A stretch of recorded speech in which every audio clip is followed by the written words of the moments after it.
Good evening, and thanks, as always, for joining us here on Speed Racing Network. Week number 12. We're here at Iowa Speedway. Brandon filling in for Pete. Pete a little bit under the weather, so we're thinking about you, Pete. But Brandon, welcome to the Cup Series booth. It's our first time here to Iowa in Speed Racing Network, and it is crunch time before we get to the playoffs. So not a lot of notes here in the notebook, and these guys are going to really have to dig out there for some speed. Yeah, you know me. It's not quite a Larry McReynolds style notebook, but I do enjoy having a bunch of notes on these broadcasts. I don't have a whole lot when it comes to what we can expect tonight. I'm going to be just as interested in how this plays out as everybody else.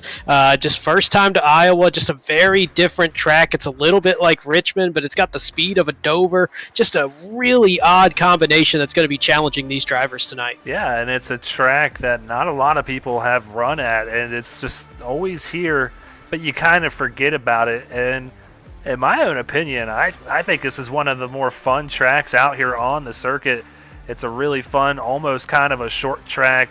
It comes in just under 1 mile there, 0.89 miles here. So, it kind of fits the bill for a short track being under a mile. So, Brandon, it's going to have some short track tempers potentially out here tonight, because it's time for these points to start really mattering week in and week out with 2 weeks left in the regular season. So let's go ahead and check out these Cup Series points after Las Vegas, and there you see 4 names in the green.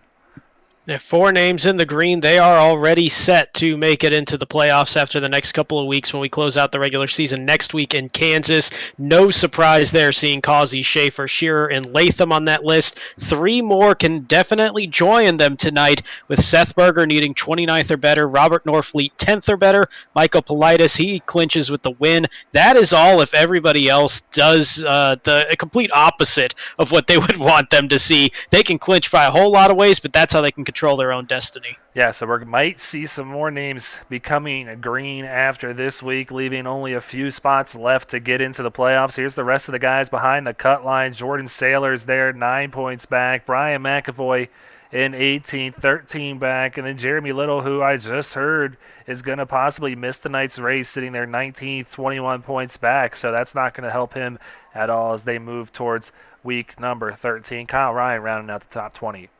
Yeah, a couple of names not here, it looks like, tonight with Jeremy Little, also Kyle Ryan. I'm not seeing him out there just yet. Maybe a little bit more time there for him. But the name that really steps up to me right now is Jordan Saylors, and he has had all the momentum in the world for everybody that's sitting behind that cut line. 9 points out, just 2 spots behind Blair Holloman, who's on the bubble, but 3 top 10s all in the last 4 weeks of the season. Saylors is on a bit of a heater right now, and he might be finding himself making that late season playoff push. Yeah, and you see Brian McAvoy there sitting 18th and just really clean most of the time, but a little bit unlucky here every week.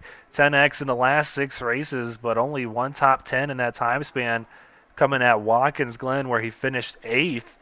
But it's always seems to be that 79 is running up towards the front and just can't come away with those finishes that he needs. So he's definitely going to need one of those good finishes here tonight.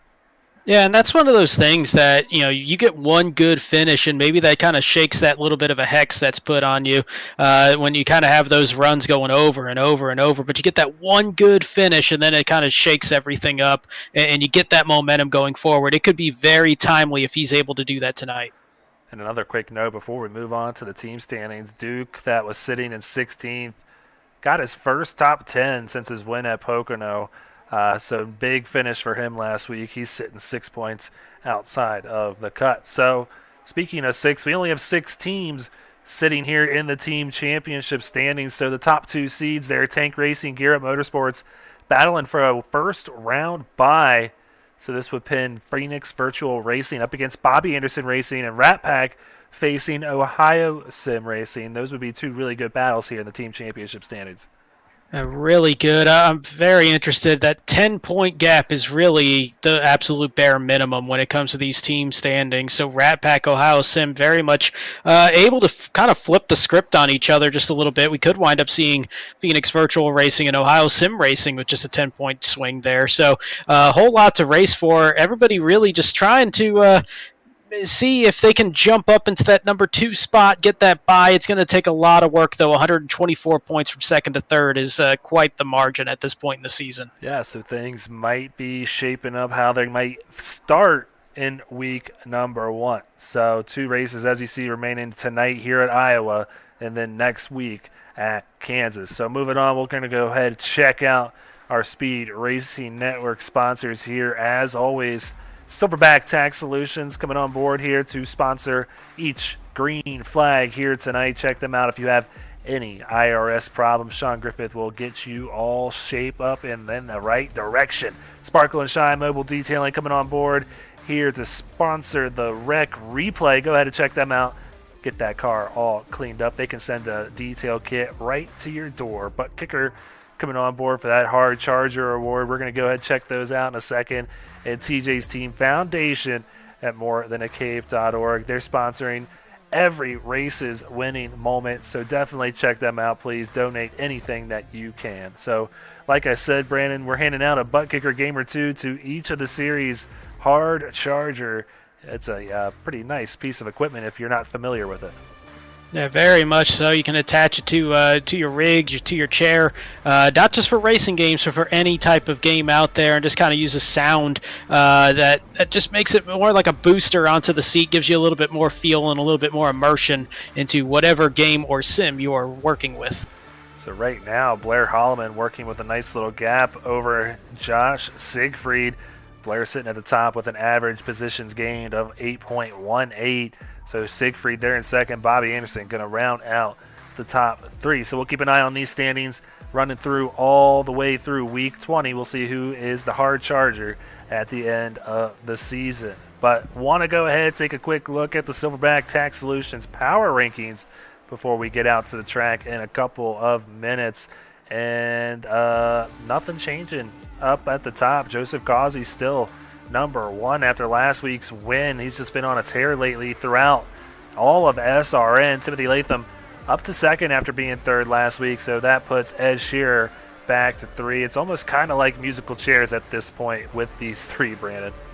Yeah, and nobody really seems to want to hang on to that number 2 spot, most specifically. But Ed Shearer, 24th place last week, but before that, 8 straight top 10 finishes. So a bit of an anomaly last week there in Vegas. Everybody kind of due for one of those finishes every now and then. Just happened to be his turn last week. Timothy Latham, just captain consistency this season. Been so good throughout since the start, sitting there in a great position in second. But Joseph Causey, you mentioned it, no matter what car he's getting into right now in any race in SRN, seems like he's a threat for the win, easily a threat for a top 5 or top 10. He's done that all but once in his last 9 starts across Xfinity or Cup. Yeah, then Reese Schaefer sitting there 4th. No wins to his name, but 6 top 5s through 11 weeks. That is not an easy feat by any means. So well deserving of that number 4 spot, even though he's still yet to tally a win.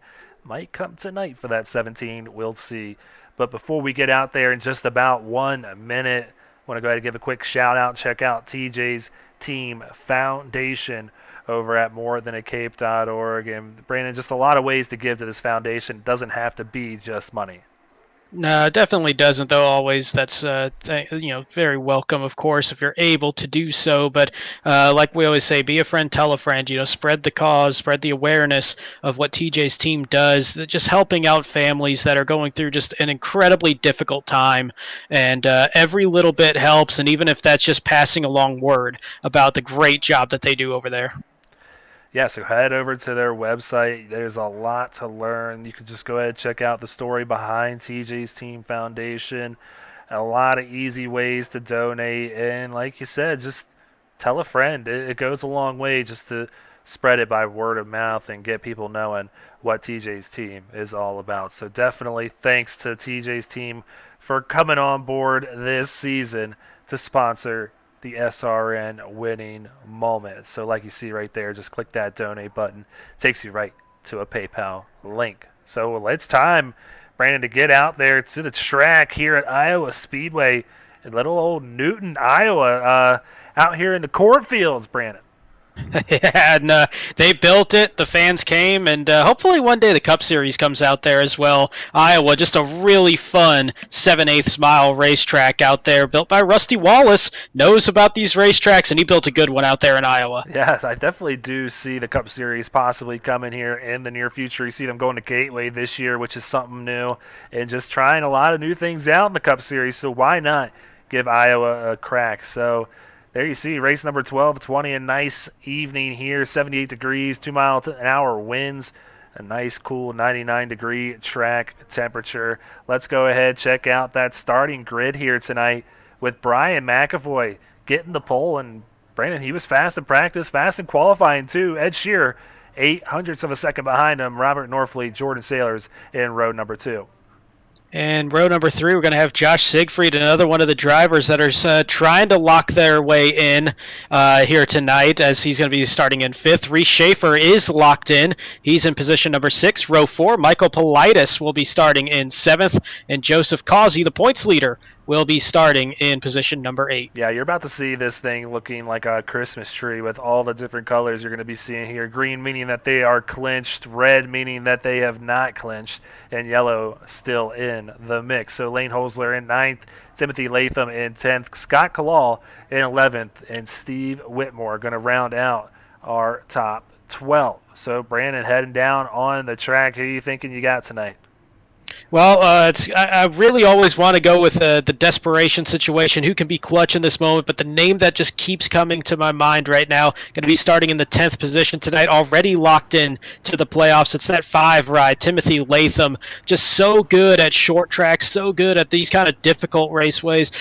One at Dover, that's going to be the closest comparison that we have, maybe aside from Phoenix. And just been so consistently clean this season. I think that goes a long way tonight. All right, I'm going to head up to the front row, pick the 97 of Ed Shearer tonight in that number 97 Napa-sponsored Ford Mustang. I think he's going to get his 3rd win of the season here in the Cup Series. Kind of cool front row. You see it right there, Brandon. Flip numbers, 79 on the inside, 97 on the outside. Yeah, I got Brian McAvoy sitting there inside front row, and we talked about it. He's sitting 18th in points, 13 points behind that cut line, but starting out front, that might be huge tonight with what we got setting up here. You know, a lot of guys outside of the top 20, as I just see what you're laughing at now. A lot of guys that are in the top 20 in contention, but behind that cut line, not here tonight. Clean air might go a long, long way to putting Brian McAvoy into that top 15. You see the admins tonight, Danny Dow and the captain of Team Silverback, the projected losing team in the All-Star race, going to be Sean Griffith as well. So thanks to those guys for keeping this thing clean. I realized that he put the time on here for a good 30 seconds too. So the message is just staying up for as long as it possibly could. I think he made the pace lap extended too to kind of throw it in there a little bit longer as well. Well, you know, NASCAR and extending caution flags a little bit awkwardly. That's not a hot topic at all lately. Oh boy, yeah. Let's go ahead and move on from that subject after we'll just call it a weekend out in Texas. We're here in Iowa for week number 12. Pace car finally going down pit road in that Silverback Tax Solutions. Green flag is waving for Brian McAvoy. It's time to get this thing started here in Iowa.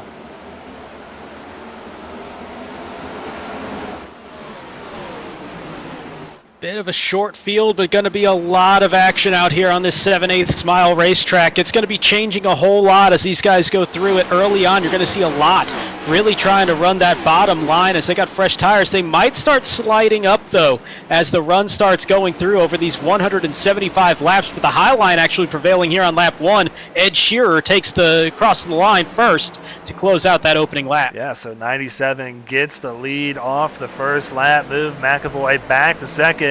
Norfleet holding strong there in 3rd. Move Josh Siegfried up to 4th, and Sailors back to 5th. So let's see some of the battles possibly happening further on back. So we got Steve Whitmore battling to the outside, move Latham up to 8th already. He's up 2 positions. Causey in front of him already up 3 positions. And now Reese Schaefer making the move to the inside of Sailors to possibly move to the top 5. And this just kind of sets up for a race that could go very well for Reese Schaefer there in that 17 car. Cleanest driver out there in the entire series. Only 8 incident points in the last 8 races. Over the course of the season, averaging just over 1. You make car contact with somebody, that's 4 points. He's got 18 over the course of the season, so he might be in this for the long haul today, but I'm curious how aggressive he's going to be out there on this racetrack where you got to be pushing people around a little bit here. So we got side-by-side for third between Siegfried and McAvoy. Yeah, whoa, get a little tight moment there for the 60. He's going to have to get off of it a little bit, give the momentum to the 79, but he's not going to be able to clear him by the time they get down to turn 1. Still side by side, and this is bringing Jordan Sailors up into the mix now as well as Reese Schaefer. And before we went up there to check that battle out, Brandon, I was going to go ahead and mention I kind of feel like I took a hint here. Maybe they're trying something out with the 17. You notice what they put on the car here. Oh, a little Cobra scheme up there, a little bit different. Seeing all kinds of different stuff out here tonight on some of these cars. Yeah, the Boss Security sponsor also on board that car as well. That's been in victory lane quite a bit lately with Joseph Kazi, excuse me. So maybe trying a little change of luck here with the 17. But this battle for fourth moved Jordan Sailors ahead of Josh Siegfried. Siegfried sliding on back after battling McAvoy for third now. I see what you're talking about. That completely missed with me at first, but now I see the Boss Security tie-in there. I'm so used to seeing that logo on winning cars the past little bit that I just kind of just didn't even notice there on that one, but that's a nice catch. But yeah, Schaefer up to the top 5 now. Robert Norfleet out in front as he just is starting to inch away as he's got a nice little battle here with Ed Shearer as we check in a little bit farther back. A little 3-wide action nearly, but up front, side by side for the lead, Norfleet and the 56 on the outside trying to get it done. Big dive to the inside, though, from Shearer in that 97. I think the outside line going to prevail here, though. Yeah, this 56 might make me regret not picking him. Was definitely looking at possibly taking him, but it's just hard to go away from the big 3 here in the Cup Series. We've seen a few guys starting to move up in the ranks here these last couple of weeks, this being one of them. Robert Norfleet having a great night, now up to P1. Yeah, he takes the lead, looking to be what will now be the second driver that can try to clinch tonight, as Seth Berger, just by starting with the size of the field that we have tonight, has locked himself into the playoffs. Norfleet needs 10th or better. First place, not a bad way to go about that, though, if he can hang on for the next 165 laps. Yeah, so putting a little time between himself and Ed Shearer, so we'll keep an eye on that. But further on back, this battle from third on back is still heating up now. Newcomer, though, Joseph Kazi wanting to get in on the mix. Yeah, Kazi now saying, all right, I've had enough time outside of the top 5 for once here in the past couple of months, but he's trying to make that outside run on Josh Siegfried, and I'm really curious how this handling is going to go for the 60. He's been kind of pinched down, getting freight trained by that outside line, being stuck on the inside where there's a lot of bumps down there, tighter turning radius on a track like this. I'm curious how those tires are going to be reacting. Yeah, so riding on board, Joseph Kazi, he clears Josh Siegfried on this lap. Didn't take him long, like you said, to make his way back into the top 5. And Brandon, I know you took a lot of notes. I'm not going to ask you to do this, but it would be really interesting to know how many laps he's actually spent outside the top 5 this season. And I have to imagine it probably wouldn't be too high because this 88 has been on rails all season long. Seems to like these loose cars, and this is a track that might fit that style. Yeah, I can't picture there's a whole lot of laps. That's kind of one of those next level stats I wish I would have the ability to get. But one thing I do know, leads in wins, leads in top 5s, leads in top 10s, leads the point standings. That 88 has been on the move all season long. Back here, Corey Saucier, some damage to the front of that 3. Probably not to the liking, and that car probably not feeling too well right now. He's back here 15th, up 2 positions from where he started, but this 3 was really fast in practice, so surprising to see him start further on back like he did. And Justin Smith also back here sitting in 16th. So these are some of the guys that are sitting on that cut line that need to be careful, and there you see it. Emerson Ardon and Blair Holloman to the good right now, 7 and 6 points, but David Duke 6 points back. He is not here tonight. Jordan Sailors, though, is here and is having a great run so far. Yeah, I mentioned it in the pre-race show. He, out of the drivers in red right now, he is probably the hottest of them right now with the run that he's been on the past month, sitting there in third now once again. And that just, once you get that confidence going, that can go a long, long way. And I think that 55 has found it. One thing to note, though, one of the names in green not out there tonight, and that's Matthew Greathouse, entered this race 12th in points, 22 to the good, not in the field. That's going to open up a lot of possibilities for some of these guys as well. Yeah, so this is the last week to possibly drop a race. That's how we've been factoring these points ever since about week number 10. You get 3 drop weeks here in SRN as Reese Schaefer right on the bumper of Jordan Sailors. He's going to go right on by on the outside here and move the 17 up to third. But, yeah, this is the last week that the admins do allow drop weeks. Next week is going to count regardless, so you have to be here if you want to make that last-ditch effort. And if you, say, have a bad race, it's not going to go your way. No, not at all, and that is a precarious position. That's why guys like Causey, Schaefer, Shearer, Latham, now Berger, they can sit there and just say, you know what, not a bad way to go into it. Don't have to worry about it if I have a bad week. I'm already locked in. Right, and on the rear bumper of Robert Norfleet, the gap is growing, but little by little, now up to 8.5, now 9/10 over Ed Shearer, and you can just see the distinct difference in lines. Robert Norfleet kind of running that middle lane, more of a round approach through the turns, and you can see Shearer tried as the apex the turns, running towards the very bottom. And Norfleet right now getting the bigger runs off the turns, and that's kind of helping the gap right now, and maybe the tires at the same time. Yeah, it could go a long way. It's an interesting track. You can kind of see it here on this rear bumper cam, just a little bit of the bumps there on the inside. They have those on the outside too. The middle a little bit smoother, but you're going to lose time just because it's a longer way around the turns. I think in 3 and 4, where we are right now, really frees up the ability. You can run about 4 or 5 different types of lines around there. There's really no wrong way in race conditions to work your way through 3 and 4. 1 and 2, a little bit more of that primary line, about where these two are running right now, kind of with like a 1.5 car width lane there from the inside to about midway up the track. Well, while those two have checked out, it is a very tight battle from about third all the way back to ninth with Lane Hosler back there. Each one of these guys almost within about a second and a half.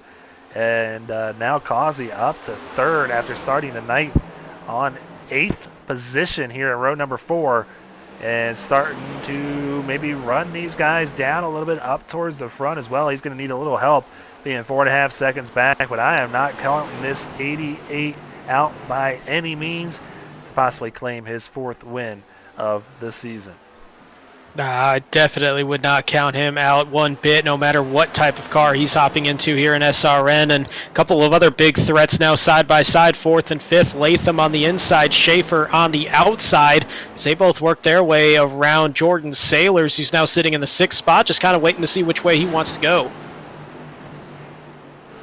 Yeah, so Latham, after starting the night in 10th, move him up to P4 if he can clear Reese Schaefer, but Reese not giving up by any means here on the outside as we cross the stripe to start lap number 24. Something's going to have to give here eventually, because these guys sitting behind him, you got, Jordan Sailors, Josh Siegfried sitting right here waiting to see which lane's going to go. Looks like Latham going to be able to clear the 17 this time and slide up to start lap 25. Yeah, nice drive in. Wondering if Schaefer maybe also just kind of edged out of that just a little bit, just not wanting to be side by side. That outside line a little bit stronger at points in this track, but actually the way Latham pulling away, maybe something going on there with the tires, maybe a little bit more wear on the 17, just with the pace difference that we're seeing there inside and outside from those two. And now got Sailors getting right onto the back bumper of Reese Schaefer as well going into the 3. So that 17 has picked up some spots, but maybe got a little too aggressive here in the early going. Well, Timothy Latham feeling a little aggressive. He's feeling fast right now, and he's had a lot of battles with Joseph Causey this season. Looking like we're going to be shaping up for another one, as you see him in his Stormtrooper helmet there, right on the bumper of the 88. on the exit of 4. Really clean racing, though, as you know, that could go very wrong in a hurry. If you do actually touch Kazi, that is going to send him at a track like this where it's kind of curved through that whole front stretch, kind of makes the car light through that whole front straightaway. You got to be careful not to lean on that bumper too much. Great racing here between the 88 and the 5. Fully agreed. Great racing here. And another thing you have to be careful of, too, is the exit of the turns. And not quite as drastic as Dover, but it's got a similar layout as Latham. Now taking a look to the inside, see how that works. That tight turn radius coming off of 2 can make it a little bit difficult to complete a pass. Outside line for Causey, going to do the job. He's going to hang on at least through 1 and 2. Not going to be another look this time around for Timothy Latham. But what I was just saying, on the exit of the turns, not quite as drastic as Dover, but coming off of turn 2 kind of gives you that similar feel where you kind of crest up as opposed to what you normally feel. And that does get these cars a little bit lighter, and as these tires wear, that can be very treacherous. So riding on board Timothy Latham here in the number 5, Raise Energy out of Gear Up Motorsports. He's trying to find a spot to get by Causey. He gets a good run off of 4, but I don't think he's going to be able to get a nose to the inside.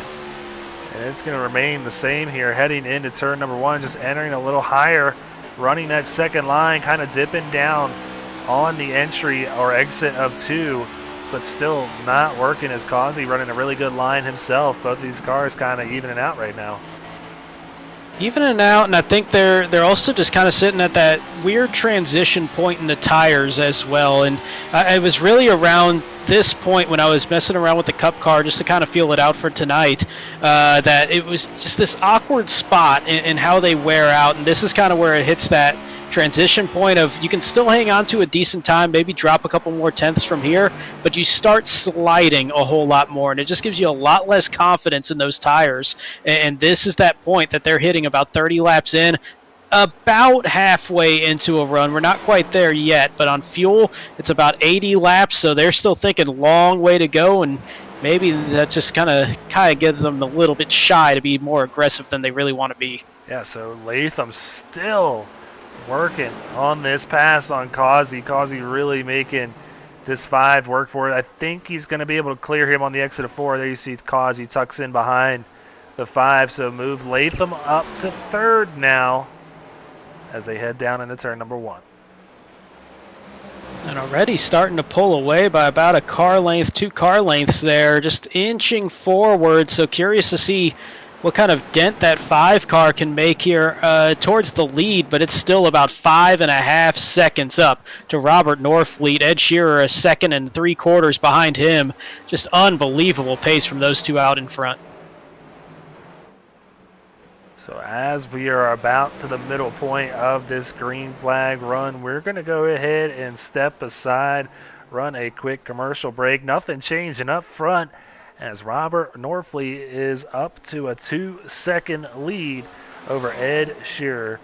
Don't go anywhere. We will be right back. Want to be a part of an established league on iRacing? A league that's competitive, fun, and above all fair? Look no further than Speed Racing Network. Originally known as Mid-South Madness, SRN has evolved into a league that can bring the best out in any given driver. Drivers work their way up through the ranks to hopefully one day call themselves a champion of Speed Racing Network. If you're interested in joining, don't hesitate to reach out to league admins to claim your spot today. Maybe you'll end up in the history books. If you're interested in becoming a sponsor in Speed Racing Network, feel free to head over to www.speedracingnetwork.com and reach out to an admin today. And as always, remember to go faster. Silverback Tax Solutions specializes in dealing with IRS tax problems. If you are receiving threatening letters from the IRS, or if the IRS has placed liens or levies on your property, Silverback Tax Solutions can help you find relief. We have worked with hundreds of people to resolve their tax problems. If you're behind on filing your taxes, it's never too late to get on the right track. Silverback Tax Solutions can help with that also. Don't let another night go by where you lose sleep worrying about the IRS or your taxes. Head over to www.silverbacktacks.com or call 662-996-4357 and contact an enrolled agent today. We can help you gain peace of mind and deal with those problems for you.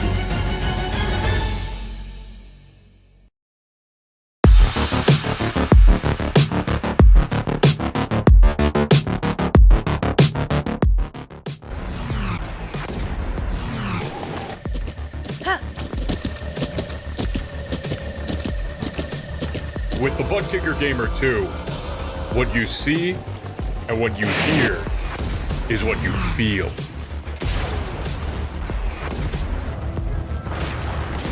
Butt Kicker.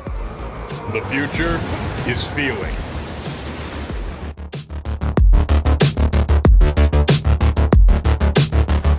All right, back out here, turning lap number 40. Out here at Iowa Speedway for week number 12 here on Speed Racing Network. Got a battle unfolding right here between Jordan Sailors and Lane Hosler. Hosler really moving up, running nice right now, up 3 positions after starting 9th. He's in 6th. Good run for the 61 tonight. Yeah, very solid run. That's kind of what he needs right now. Just trying to turn back a little bit of this rough patch that he's been in here as of late. 1 top 10 in the last 7 races. That going back to Coda, as he had a 6th place finish a couple weeks ago in Auto Club. Very clean driver, just hasn't really put together the finishes in the past handful of races. So this is the type of run that he needs to solidify himself. Comes into tonight 9th in the point standings, 30 points ahead of that cut line. Finish like a 6th place one tonight. It's going to set him up perfectly for next week. His teammate battling Brian McAvoy. McAvoy, after starting the night on the pole, back in 11th. So McAvoy really losing the handling or something on that 79, not to his liking, and dropping like a rock. I mean, 10 positions. The next closest being Politis. He's fallen 8 positions after starting 7th. He's in 15th, but man, 10 positions through 43 laps. That could really rock a driver's confidence here early on. Absolutely, and the one saving grace that might be there for that 79 is he might be sitting there saying, you know what, I messed up on the early part of this run. Short tracks are kind of that deal where the first 5 laps are going to set up what the tires are going to be like 30 laps later, 40 laps later, 60 laps later. And if you come out a little bit too hot there early on, that's going to really kind of amplify the effects of that tire wear. And maybe he learned something from it on this first run. This is kind of that test period run in a race this length. As long as he stays within striking distance, he might be able to kind of settle it back down, find that speed again, work his way back up towards the front after this first round of pit stops. Well, stay tuned. You just saw the bug there on the screen. Brandon, we got another race to reveal here tonight for that all-star race that is going to be coming up in just a couple weeks. Revealing the 3rd track car combination here. The first 2 being pretty good, and it's starting to seem to pique a few of the drivers' interest. It seems like we got about 52 or 53. I didn't get a final count drivers that are going to be entered in this thing. Going to be a big, deep field out there, and a lot of talent for all of us to pick that are going to be captains out there in this thing when we get to the draft night, and can't wait for that. First time I'll be on that side of things. You as well, first time on that side of things, and going to be a whole lot of fun. I'm having fun just listening to the reactions and some of the conversations that are going on about the track combinations, car combinations that we've seen revealed thus far. Got 3 more this week. That'll be our list of 5, and then we'll be able to reveal that as we get closer to the All-Star race. Yeah, it's going to be a lot of fun. We're going to reveal that 3rd combo around the halfway mark of this race. So getting close to that point. He just crossed the stripe here. Robert Norfleet starting lap number 48. And Brandon, we didn't really do much research on how long these cars can go, but being just under a mile in the fuel run that these cars have, I would say it's, 55 to 60 laps being that window that we might see guys come down? Whole lot more than that, but the question is going to be how do they want to break it up. You can get to about 80 laps actually on fuel. Now the question is going to be, are you really wanting to go 80 laps on tires? The other question is, 80 laps in a 175 lap race ain't really going to do you a whole lot of good. So how do you want to attack breaking this thing up? Do you want to do something like a 65-65 and then have a shorter run at the end? Do you want to do something like that? There's going to be a whole lot of different strategies we can see in this thing, because most likely, with the way that we're seeing this race play out so far, you're looking at a 2-stop race. All right, so now across the stripe to start lap 50, getting to that point to where we might see some drivers make that first stop. If they're going to 2-stop this, it might be around that lap 60 mark. So I'm going to go ahead and take a tiny bit of credit and say I was kind of right, because I said 55 to 60. It's just, that that's worked. kind of short stopping.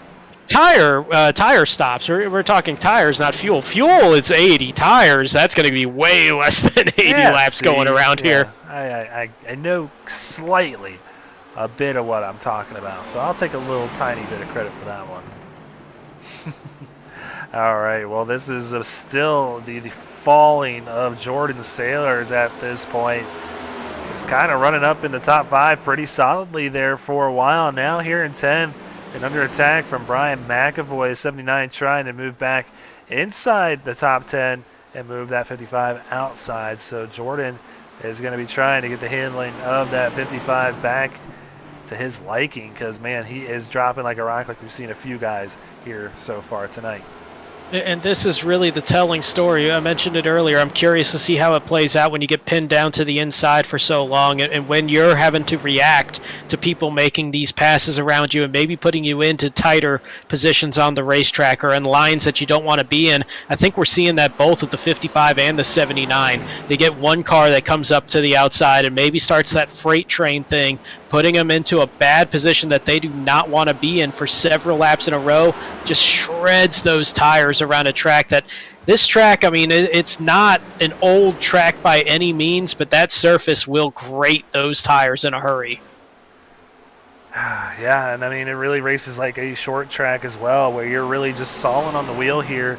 I mean, there is a good amount of banking here at Iowa, but still you're using a lot of that grip in those tires. So you're right, we're going to start seeing them go if they've not already gone for a lot of these drivers. I mean, one of them, Robert Norfleet, has got to be loving his car right now. A 2.6 second lead, and that's just over Ed Shearer, a 2-time winner here this season, and what, a 6-time winner in SRN overall. And then, I mean, you got Latham, who he's 5.5 seconds over. Latham's got 5 or 6 wins here in Speed Racing Network. And then you got Causey sitting there 4th. He's almost got 7 seconds on that 88, who is, I just can't even keep track of how many wins he has anymore. So Norfleet has got to be feeling good right now about what he's got with that 56 car.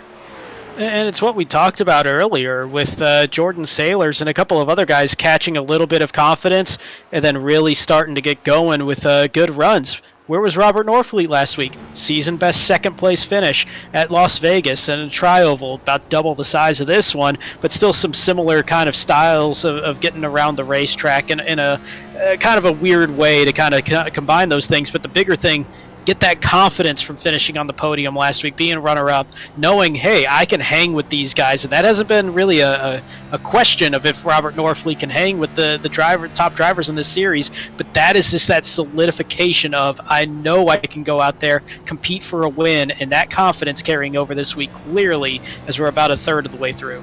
Something I'm surprised to see, Brandon, in the fact that these cars have 5 gears here in the Cup Series this year. I was fully expecting them to be downshifting in the turns. You're not seeing that gear change on his display there. And I know sometimes that's not an exact 100% representation of what they're running, but not showing 4th gear, so that's surprising. Yeah, and when I kind of practiced this a little bit last night, I probably ran about 50, 60 laps out there in the Cup car. And one thing I saw is we got pit stops starting right about lap 60 as we got Joseph Causey, the first one of the race leaders that's going to come down for some new tires. Seth Berger, big-time damage to the right side of that 24 Flood Brothers Ford. Going to stick with that damage, so not feeling like it's causing too much of an issue there, but it's pretty significant on the right side. Yeah, I'm going to see if I can track down what happened there. And while you do that, what I was saying a bit ago about the gears that you pointed out, staying in 5th gear, you can downshift here and go into 4th gear. It does work. The thing to me that I kind of felt, and granted I don't have as much Cup experience and much driving experience in the Cup cars, but the big thing to me is that it kind of got it a little bit looser. It turned well in the center of the turn, but on exit it just kind of gave it a little bit so much more power that the back end wanted to kick out. On these older tires, I think that'd just be a bad combination to be flirting with. Yeah, absolutely. Couldn't find what I was hoping to find with Seth Berger, but man, that is some big time damage for the 24 there. So he is going to be needing to get that fixed under caution as we see Scott Kalal come down pit road. Byron McDonald also down as well as Corey Saucier. So it's starting to pick up here. Dave Hughes Jr. going to come down. This is a really tough. Oh! big hit for the 22, kind of Matt Kenseth-esque at Dover, where he just plowed into the water barrels, and that is big time damage for the 22. Huge damage for Dave Fuge Jr. there in that 22. This is a sneaky, difficult pit road to make. You can do it cautiously, and it's very easy to come down pit road. But if you try to get aggressive under these green flag pit conditions, and you just come in about a couple miles an hour too hot. We also got one on the inside there that just missed pit road. That's going to be Justin Smith in the 28, one of our drivers that's still in the running to possibly move up into the top 15 in the point standings, and that is a huge miss. Going to put him a lap down before even coming down pit road. Jordan Saylor's coming down pit road now, as well as Zach Deuscher, so this is probably a welcome sight for the 55 to get 4 fresh tires on that car after he was falling back through the field quite a bit there. But Robert Norfleet opting to stay out for a little while longer.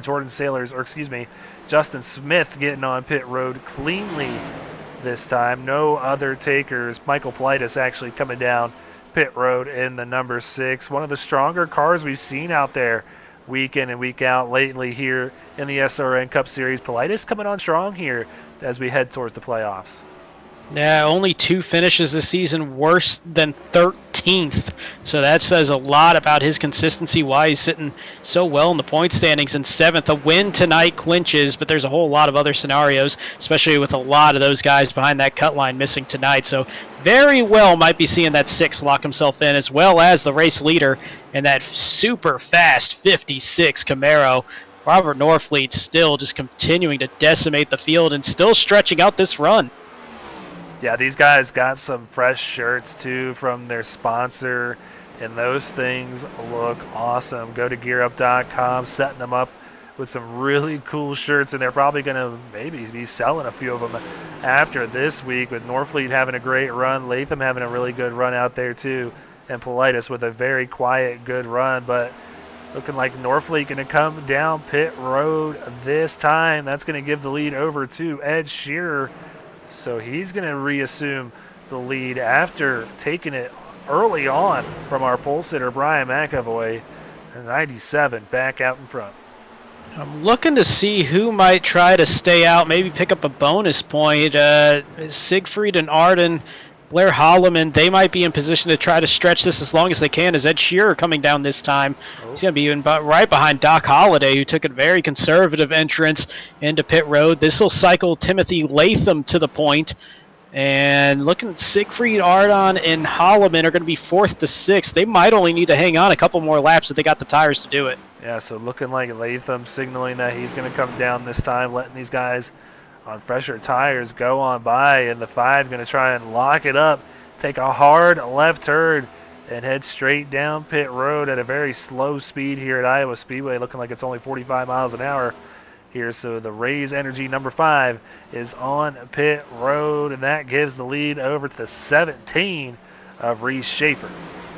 And one thing we were talking about how difficult this pit road entry is, that last shot when we saw Timothy Latham come down, you could really see how it's almost, it comes off more narrow than the pit road actually is. Watch this shot here. You can see that wall kicking out from the inside, and then it's right into that barrier separating the track from pit road. It is so narrow looking when you make that entry, and then it kind of opens up on you. It's just a visual of that coming in at an awkward angle as well.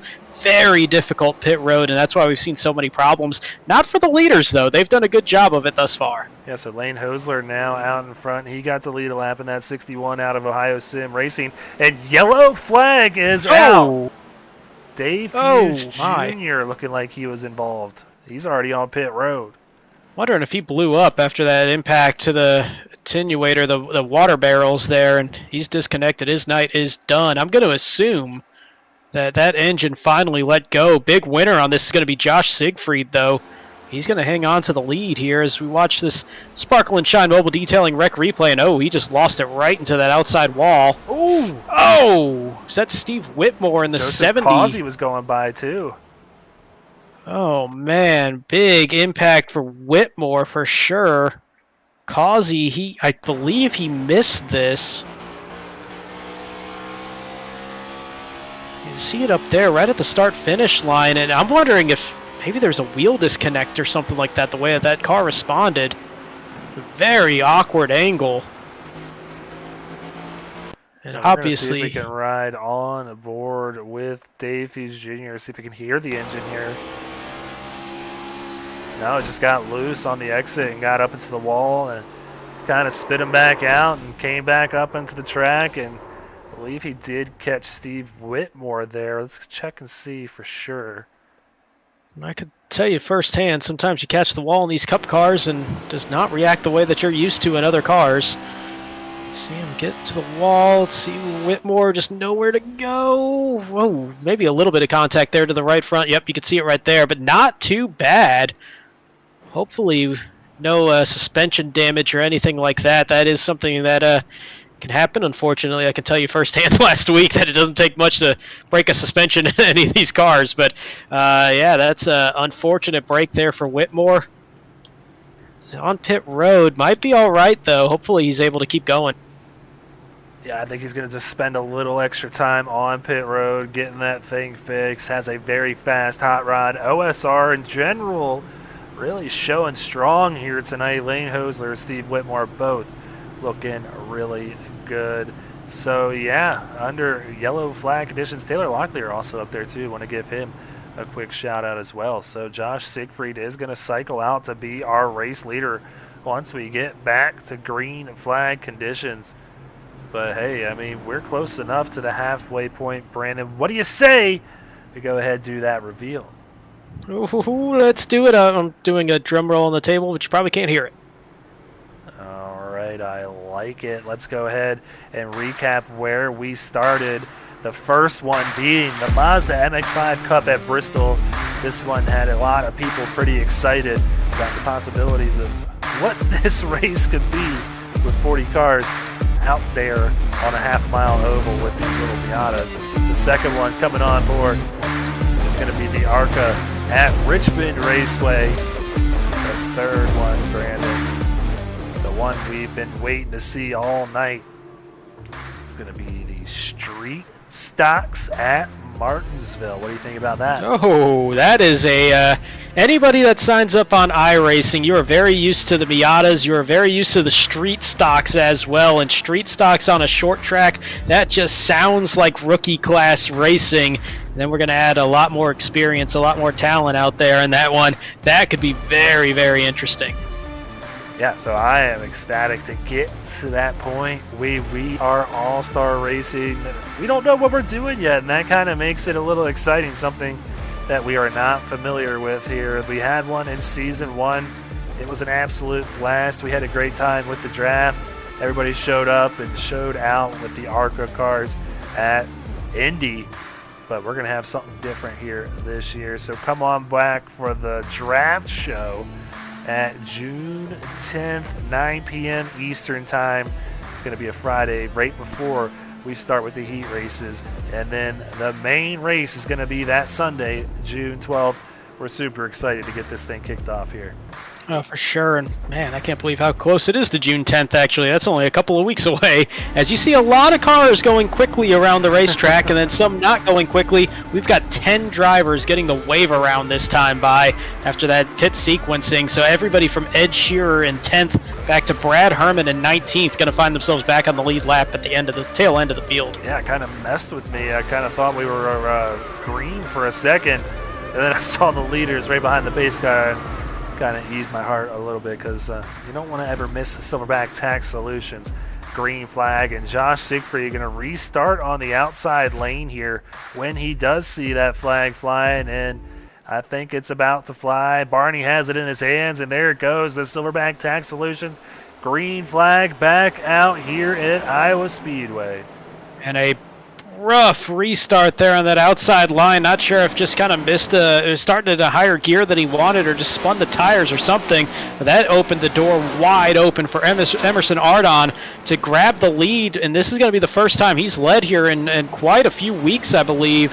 But Emerson Ardon going to be picking up a bonus point if he can hang on at the line, and he does. So a huge bonus point for the man entering tonight, just 7 points to the good. Yeah, this could be a real confidence booster for that 57 that's now out in front. Like you said, started the season real strong, looked like he was going to have a really poster season, then kind of fell off and has found himself in nothing but trouble the last couple of weeks, but finds himself with clean air out in front here in Iowa. It's starting to maybe pull away a little bit from that 60 of Josh Siegfried. So Emerson Ardon to the point for Tank Racing. Joseph Causey sitting back there in third. Blair Holloman up to fourth. Taylor Locklear going to round out the top 5. Let's see what other battles we got happening around the track. Looking like one between Timothy Latham and Scott Kalal possibly picking up, as Latham is going to have some work to do after being one of those drivers that was trapped a lap down.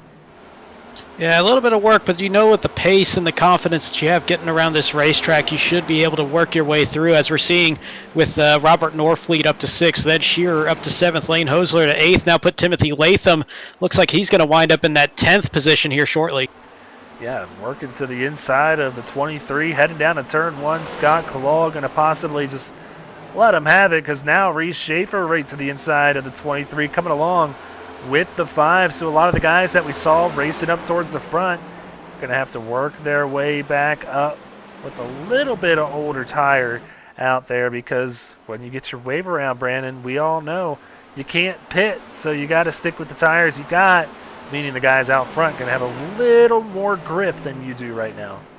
Yeah, a little bit more grip after those pit stops, but I mean, this is such an odd combination. It's all the fastest cars on the racetrack are the ones on the older tires, and it's almost going to kind of level off the field in a way, just because those guys that were running up front, 5-6 seconds ahead of the rest of the field, really, they're having to do so now on 20 lap older tires, just about 15 laps under green flag racing. That's going to be an interesting mixture up here as we start evening out over these next 10 or 12 laps. Yeah, so following here with Politis, he's got, actually this is watching Jordan Sailors, who's got Politis just in front of him. Byron McDonald right behind him, and that number 8 out of Bobby Anderson Racing. So Jordan Sailors, man, after a great start to the night, now mired back in 15 and under attack from Byron, so might be falling out of the top 15 here shortly. So we'll keep an eye on the 55's progress throughout the rest of this race. Back out front, though, Norfleet up to 5th now after pitting right before that caution came out. These guys that needed to make up some spots doing so quickly here at the top of this green flag restart. Yeah, and they're making up positions and also gaining time on the race leader, Emerson Ardon, right now. As you see Norfleet now under a 1.5 seconds. Shearer making his way to about 1 3/4 seconds not long ago, at about maybe 1/3 of a second or so to both of those intervals. I'd say maybe about 3 laps ago. So they're probably about 1/10 or so faster a lap right now. And a lot of that just coming and just being able to have the faith in that inside line, though. Actually, now watching it, Emerson Ardon might be kind of finding this line in the clean air, maybe figuring out what the tires are going to feel like. One thing I did notice is on fresh tires, it does take a couple laps for them to really kind of break in, and these cars to kind of tighten up a little bit on you so you can get some good grip. Yeah, so Josh Siegfried not wanting to go anywhere after losing the first position on that restart. Ardon getting the best of him on that first restart of the night. Only one caution here to this point, turning lap number 88 now. It's been a great race to this point. Only 25 drivers out here, but at a 7-8 mile oval, feels like a full field, and it's action-packed all the way throughout. Yeah, this kind of has just one of those good short track Saturday night feels right now, with not the fullest field that we can see, but there's a lot of action going on all over the racetrack.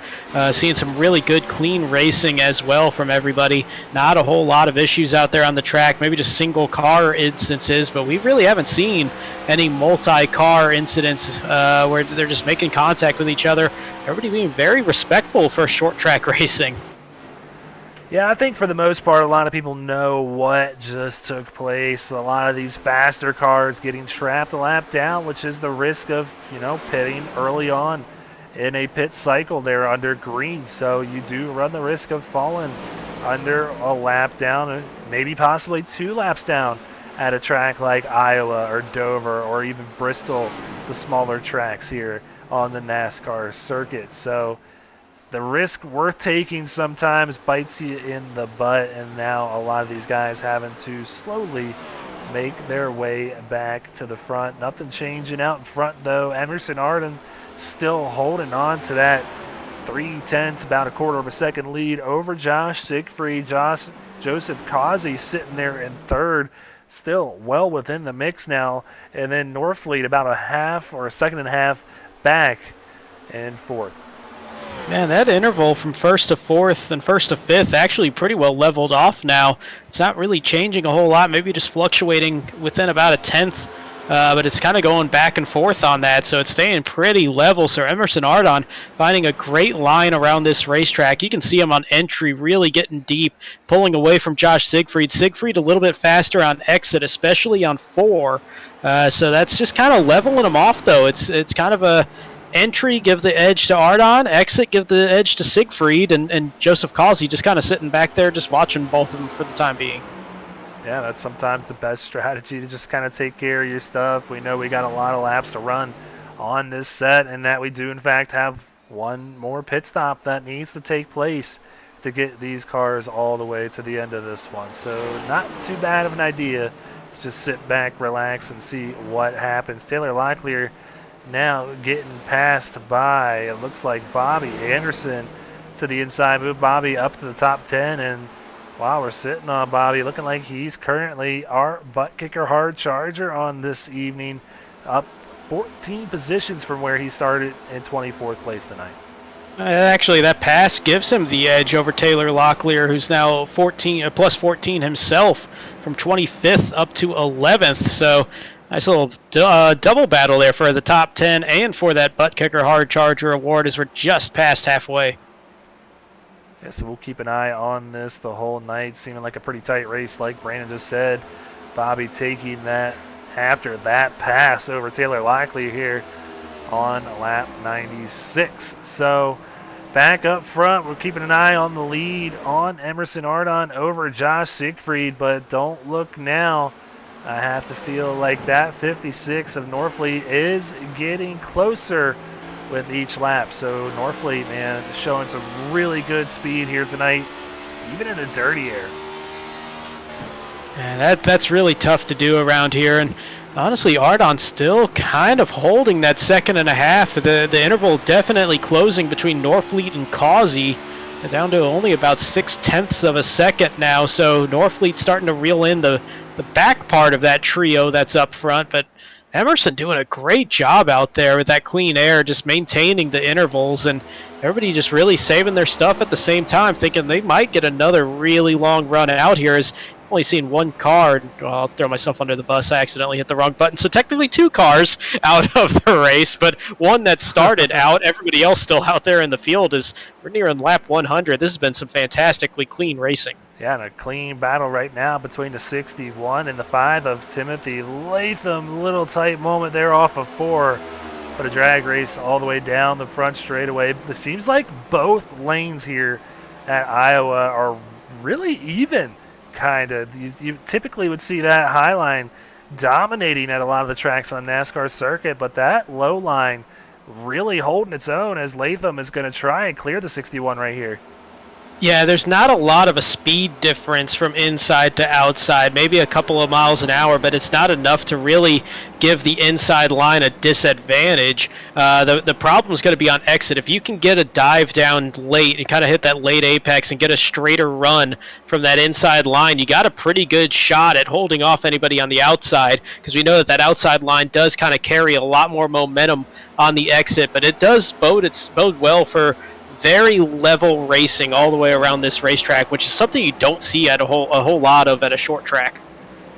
Yeah, so now Latham up to 7th after that pass on Lane Hosler. He's got 314 points to his name so far this season. 2 wins, 6 top 5s, an average finish of 7.6, and 140 laps led. But Brandon, most importantly, he's got a green number next to his name.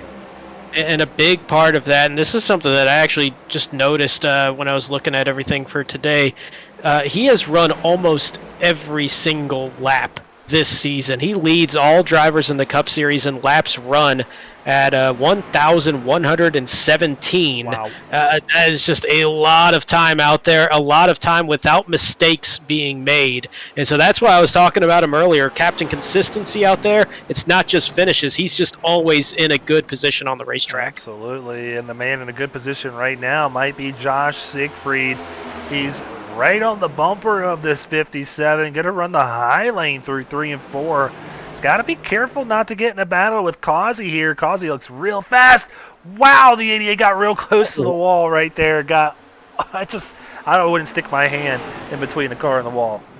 No, that probably would end up very messy if that was an attempt that you tried to make there. That would not have been well. But that kind of had a feel of one of those Indy 500 qualifying runs, how tight that Causey got to that wall and tried to give it a little too much to get that run and had to probably back out of it as well. That's why you see so much of a gap built back up. But what that does do is pull Robert Norfleet closer to him, so we might see a battle for third. Also might see a battle for the lead here pretty shortly as Siegfried's starting to get a little bit closer to Emerson.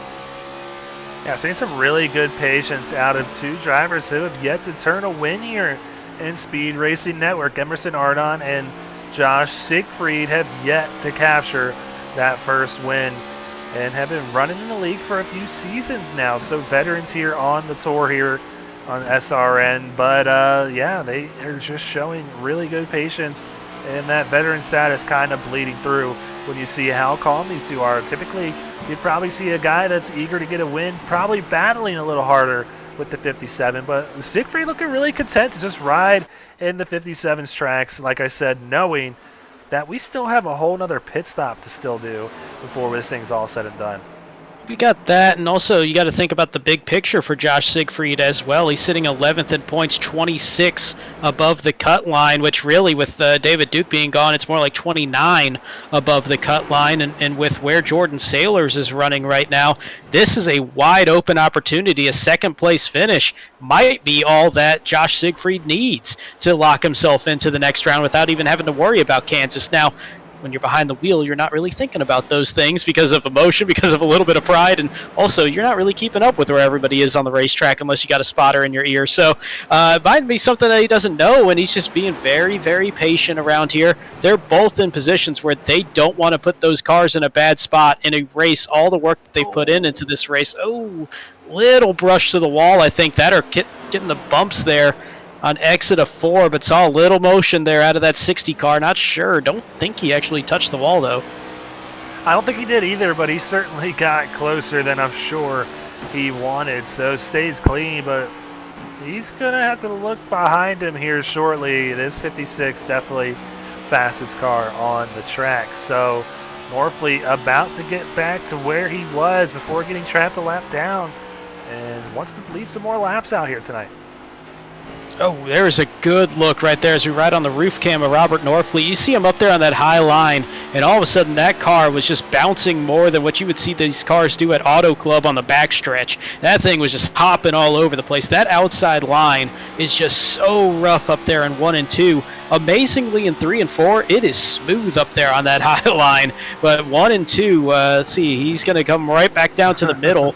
It's actually a lot smoother. This low line a little bumpy, middle pretty smooth, high line bumpy. Not sure how that happened, but however it did, it makes it very interesting out there if you run it a little deep into turn 1. Yeah, so move Norfleet up to the 3rd position. That's Jordan Sailors to the inside of Causey.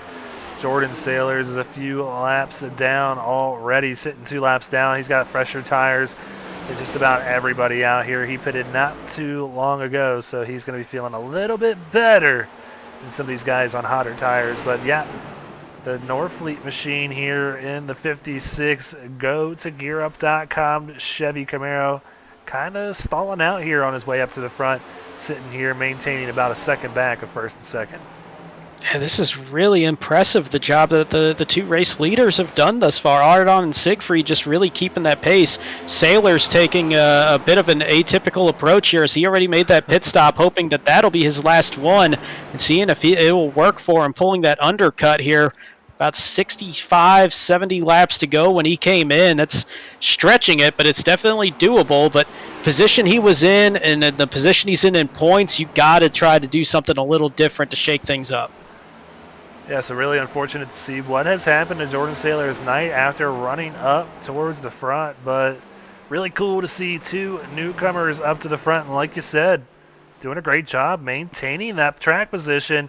Emerson Ardon, Josh Siegfried holding on to it over some heavy hitters, so three potential first-time winners sitting 1, 2, 3 here on lap 115. So before we get to this last round of green flag pit stops, Brandon, we're going to go ahead and step aside one more time and run a quick commercial break.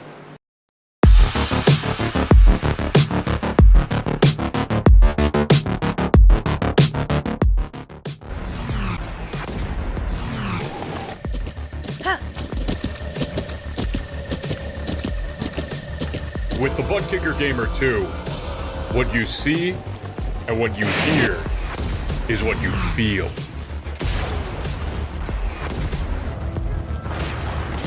Butt Kicker. The future is feeling.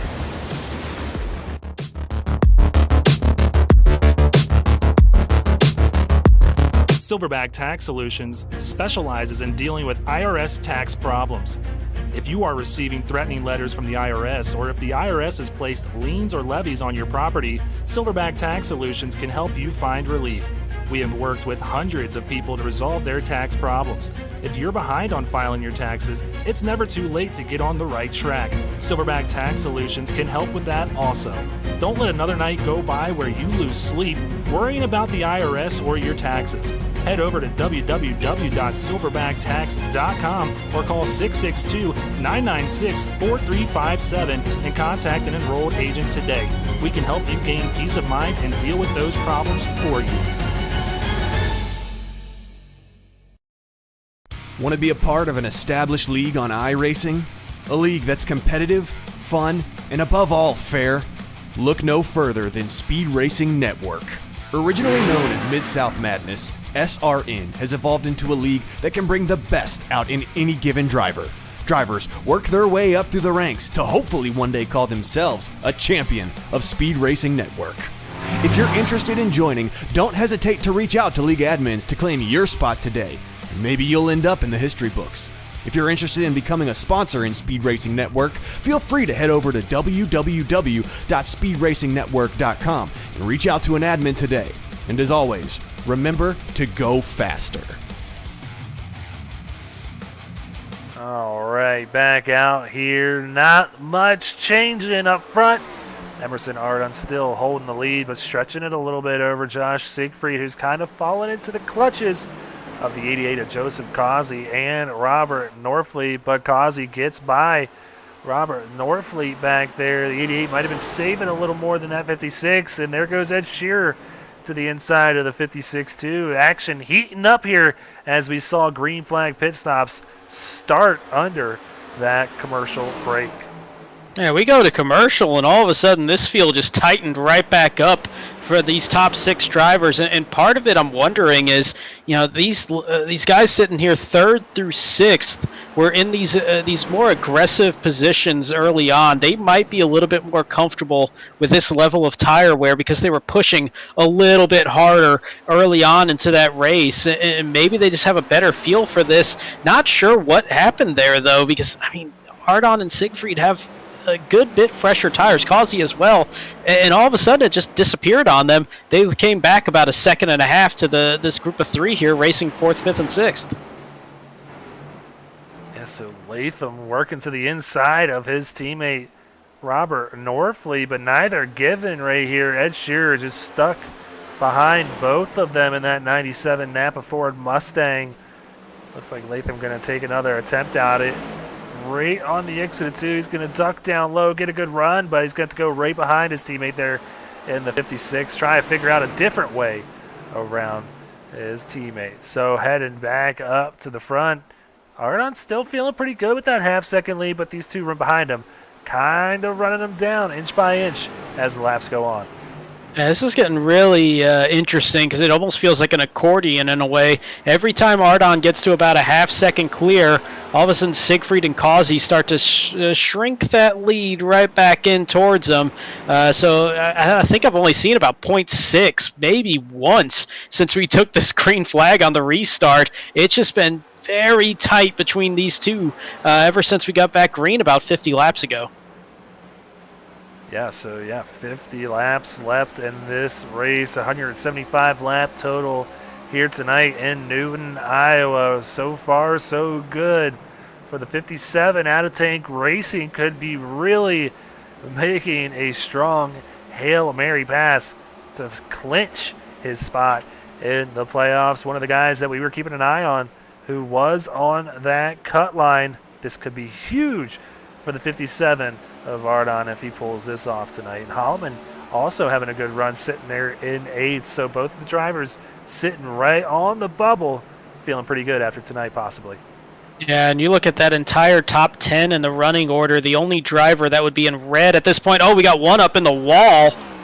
And that's Josh Siegfried up against the wall. He's fallen back down to the 5th position in that 60 car for Phoenix Virtual Racing, dragging around that front stretch wall, really scrubbing off some speed. Doesn't look like too much damage at least, but it did kill a lot of momentum there for that 60. I think he's got more damage than you think. Looked like a pretty big hit as they get tight. Oh, and he gets a spin there from the 97. He goes through the grass. And I don't think that's going to bring out a caution even. Oh, no, a horrible break for somebody not far ahead of that cut line.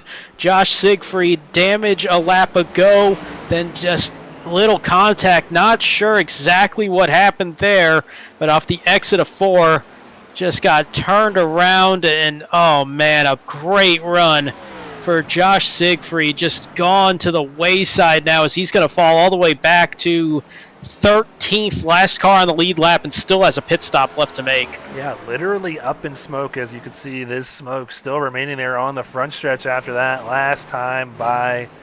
Gonna need a caution and some more help if he's gonna want to possibly get back up into this thing. But the benefit for him being, not many cars on the lead lap, he's only fallen back to 13th place. So not nearly as good as he was running there in second, but still could be a good enough night to get that 60, a little bit further up on the cut line. So, man, really unfortunate for him. Was having a great run battling with Emerson Ardon up here, but unfortunately took a turn through the grass courtesy of Ed Shearer. So back here, these Gear Up Motorsports teammates still battling here pretty heavily, as Timothy Latham still holding on to that 3rd place position. Looks like Siegfried going to come down and make that final pit stop on the night and get some damage potentially fixed here. You don't typically do that under green, so maybe just want to get 4 fresh tires. Yeah, it's probably just going to be tires. Norfleet in as well. Brian McAvoy making that left-hand turn to pit road also in the 79, so starting to see more of the leaders make their way in. And the thing for Siegfried that's dangerous now, he didn't lose many positions, but he lost a ton of track position. This very likely going to pin him at least 1 lap down, even if he gets the wave around, if a caution were to come out. Emerson Ardon, very close moment to hitting those water barrels, but he comes in clean. Joseph Causey right behind, but because of how much Emerson had to check up, that really put Causey right on that back bumper entering pit road. I mean, Causey talks about it to us all the time in the post-race interviews, how much he focuses on pit entry, and you could see right there just how much he gained on his Tank Racing teammate Emerson. They're going to be battling really close to one another once they get out of pit road. So Timothy Latham coming down, seeing Brian McAvoy possibly taking a turn through, and yeah, he's on the inside wall there on the exit of 2. This is a very slick exit off of pit road back onto the racetrack on that apron. Still some bumps down there. It's wide. It really tempts you to go faster than you should. But with those cold tires out there on a bumpy surface that's very slippery, that kind of thing can happen. You can lose control pretty easily on this apron here. So Lane Hosler in the 61 out of Ohio Sim Racing is now our race leader here on lap number 136 tonight at Iowa Speedway. Going to come down, not this time. Kind of fooled me there as I thought he was slowing down a little bit, but might have saw what happened the last time. Maybe just taking the strategy to stay out a few extra laps longer. See if he can get that lucky caution, because he saw just how strong track position paid off for Emerson as well as Josh Siegfried. They both maintained those top two positions after starting on the front row. And Lane's also in a position he can take a gamble like that. He's not locked in by any means, but entered tonight 30 points to the good, and a handful of drivers just behind that cut line all having problems. You had one driver not able to make it that is inside the cut line tonight. So it's just, there's a lot more wiggle room here for him to try to take a swing at something like this and move farther up the standings. There is some risk. If it doesn't work out, then he's going to be in a position where Kansas has a lot more importance than just playing it conservative, but he does have that space to make a move like this. Well, 7 cars yet to pit. One of them a lap down, that being Justin Smith back there in the 9th position. But Lane Hosler, Ed Shearer, Blair Holloman, Brad Herman, Taylor Locklear, and Steve Whitmore have all yet to make their final pit stops. Reese Schaefer made his a little bit earlier on and will cycle out to the race lead once everybody does make those final green flag pit stops. So keep an eye on that. See if Reese can maintain the gap between him and his teammate Emerson Ardon. So there you see Lane Hosler giving up a little bit of a track position battle here. Scott Kalal, one of those drivers who's already pitted, he's getting his lap back in that 23 out of Phoenix Virtual Racing. Bring Ed Shearer down pit road, as well as Blair Holloman just behind him now coming down, and Justin Smith also coming down pit road. Quiet night for Blair Holloman, but he's been flirting with the top 5 for a lot of this race, and that is the kind of night that he needs to have. He is the bubble driver coming into this race, 6 points to the good, and he spent much of the night inside the top 10, if not just outside the top 5. So Blair doing exactly what he needs to be doing before heading into that cutoff race next week. Well, Lane Hosler opting to still stay out. You're going to see Causey just fly right on by through turns 1 and 2, really showing the strength of what fresh tires can do. Brian McAvoy next in line to go on by Lane there in the 61. Even if Lane wanted to pit, he probably couldn't do so this time with the amount of traffic going on by him at the speed in which they are. So he's got to be careful not to get messed up out here with somebody not knowing where he might be. Kind of like we saw with Kyle Busch and Ross Chastain this week.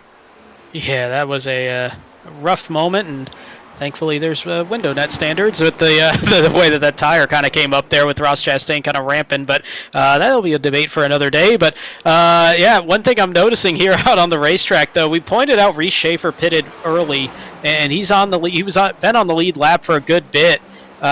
Just because of that undercut, even though he made that pit stop already. He's sitting in the 5th position. To me, the car that you really got to be looking at, though, is the one right behind him, and that's Joseph Causey. 20-lap fresher tires sitting in the 6th position. He's made up about a second on Reese Schaefer the past handful of laps, now within 1 second of catching that 17. That 88's got a hot rod right now. Yeah, that's the car right in front of him, so Causey could be staring down a 4th win on the season. Emerson Ardon losing some significant time there. He is now 2 seconds behind this battle, and not sure if he's going to have the type of speed this 88 has. He's going to really have his work cut out to get by these two.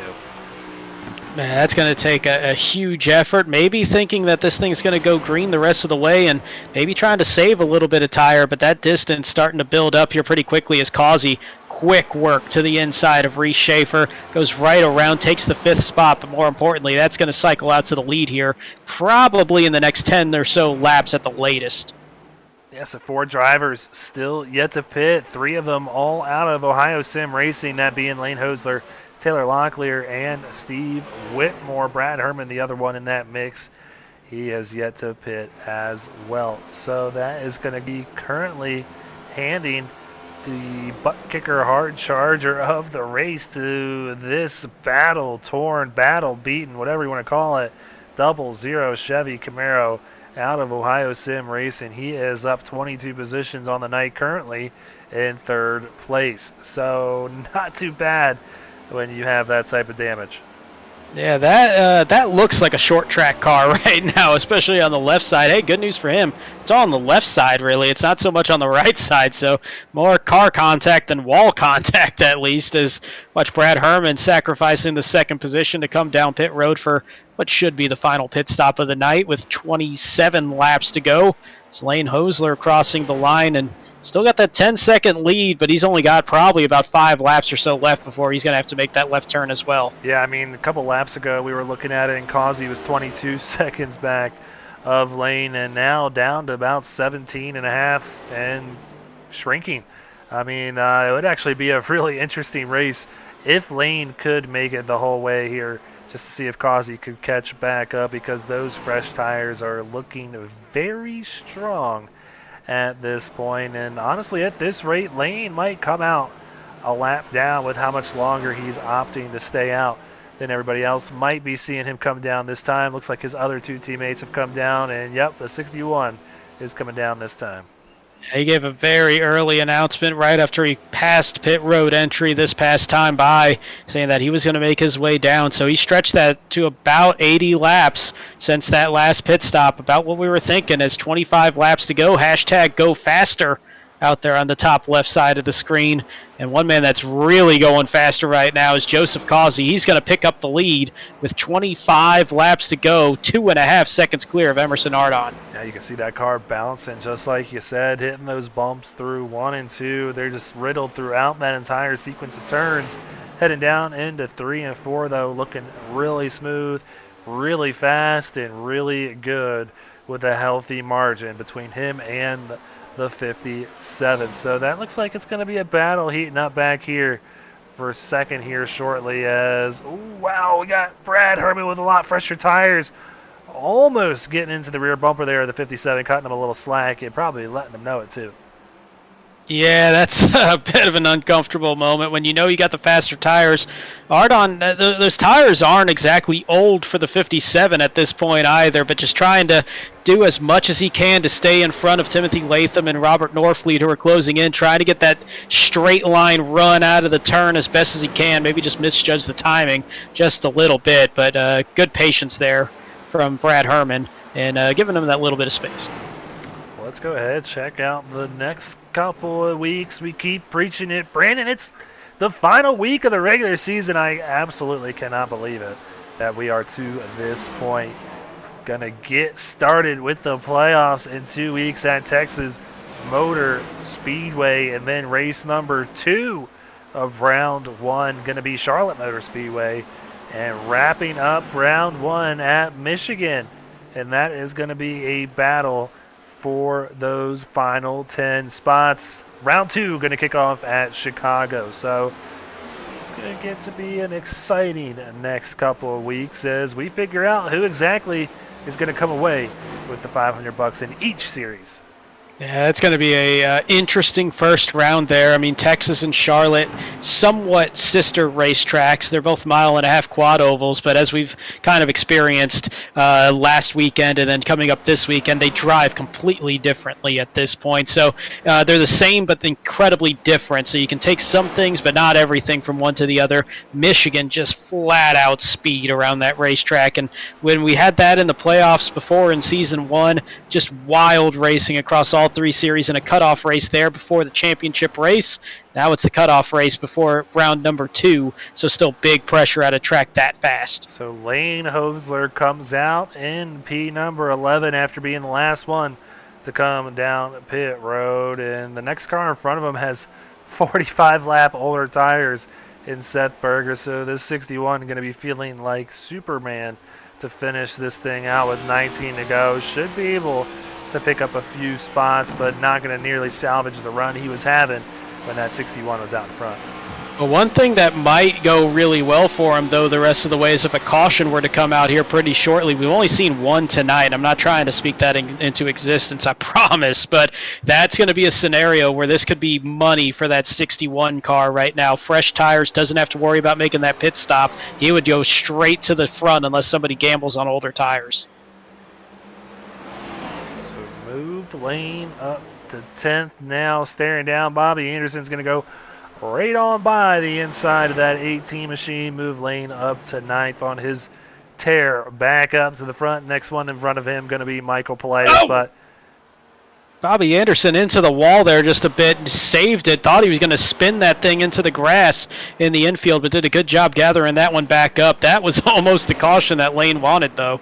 Yeah, so he keeps it going, still holding on to 10th, but it's got Blair Holloman, a very hungry Blair Holloman who needs a good run here tonight, itching to get a top 10 here at Iowa, heading to Kansas next week. So, yeah, Bobby really flirting with that wall out there on the exit of 4. So here's a battle, though, heating up, it looks like, for 3rd position. Emerson Ardon currently in that P3 spot, but Robert Norfleet, who has been up front all night, wants to finish on the podium back-to-back weeks, looking to get by that 57. And if you're Emerson Ardon, this is a tough one. You want to keep that 56 behind you. You want to maximize the points. You're also looking at, all right, how hard do I really want to push this? Do I want to get into a position where maybe I get into a little trouble, maybe drive a little too hard on an exit, catch the wall, lose all this progress made on a huge point implication night for that 57. Doing a great job right now trying to keep that 56 behind him. Got 5 seconds after him, though, back to Ed Shearer. So kind of one of those positions of, all right, when do you say enough's enough and just take the point win that you have there, because this race is getting a little bit tighter and tighter there into some of the entries of these turns.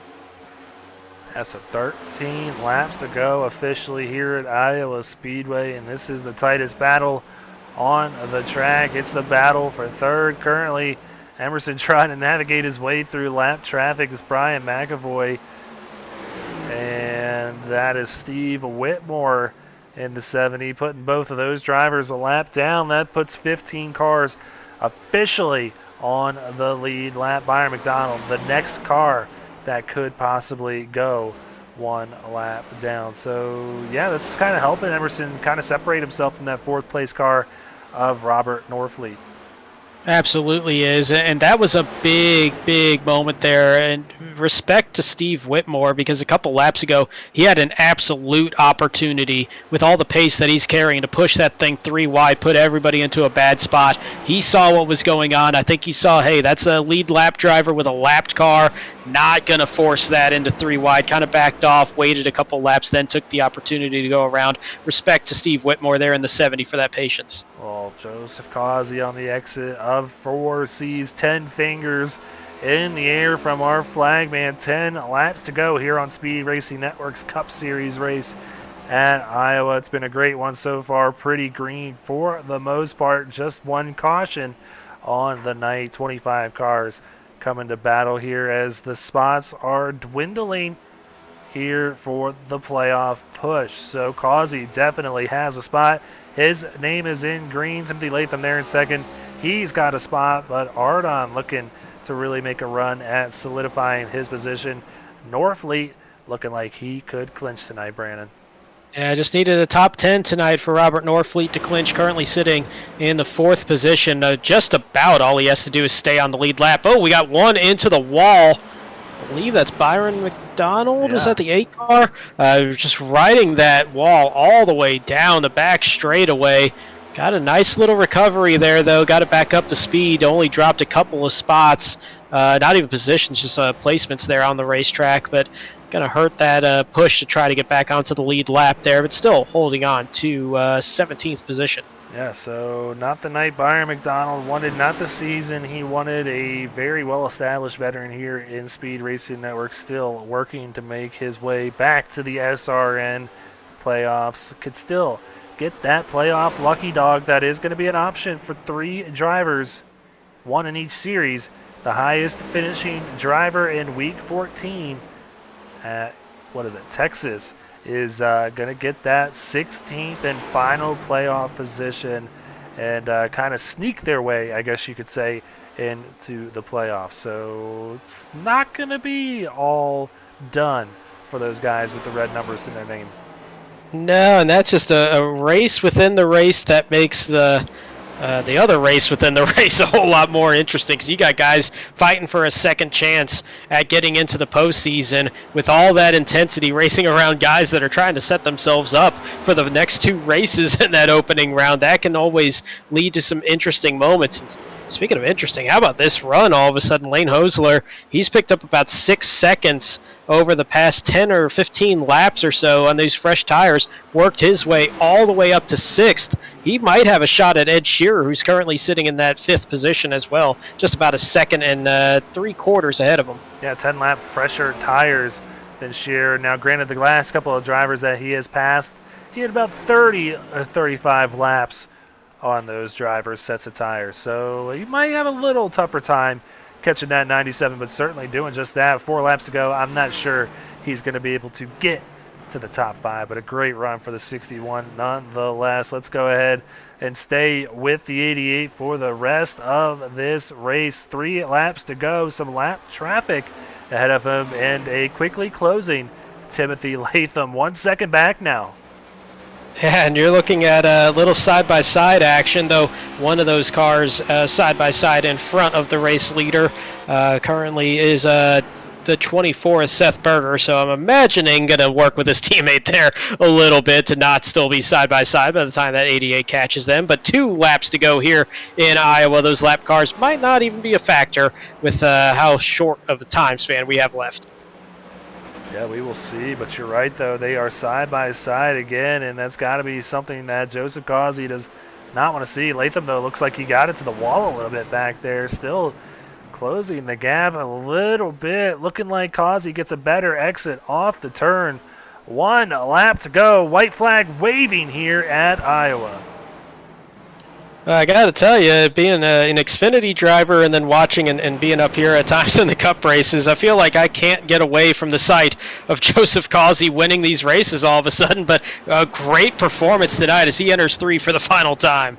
Yeah, comes off turn number 4, and he's going to see that checkered flag waving in the flag man's hands, and the race is over.